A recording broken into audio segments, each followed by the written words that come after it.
आपल्या वरती लादलेली गुलामी, गळ्यात मडकं, कमरेला झाडू, हे निघा म्हणून आम्हाला सुद्धा माना सन्मानाने जगण्याचा अधिकार मिळावा म्हणून दुसरा बाजीराव पेशवाकडे सेनापती सिद्धनाथ महार गेले.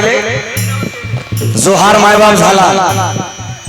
जोहार मायबाप झाल्यानंतर सिद्धनाथ महाराजांनी सांगितलं की महाराज, आम्हाला सुद्धा इतरांसारखं माना सन्मानाचं जीवन देण्यात यावं, याकरिता आम्ही तुमच्याकडून इंग्रजांच्या विरोधात लढू, परंतु महाराज आम्हाला तो अधिकार देण्यात यावा.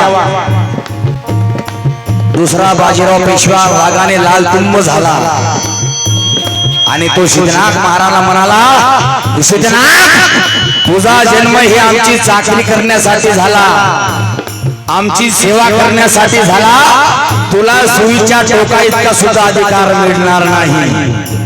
मग सिद्धनाथाने सुद्धा तिथं ऐलान केला की बाजीराव, तुम्ही म्हणता की तुमचा जन्म आमची चाकरी करण्यासाठी झाला, ठीक आहे, मग आपली भेट रणांगणामध्येच होईल.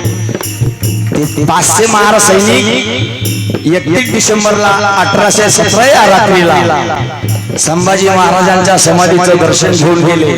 लढाई सुरुवात झाली.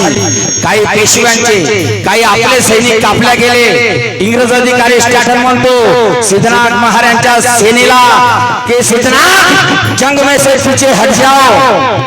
त्यावेळेस सिद्धनाथ महार म्हणतात की साहब जी, हम कट जाएंगे, मर जाएंगे, लेकिन पीछे नहीं हटेंगे. आणि खाटकाने एवढे बोकडे कापले नसन तसे एकटा महार आपला एका महाराने 56 कापले.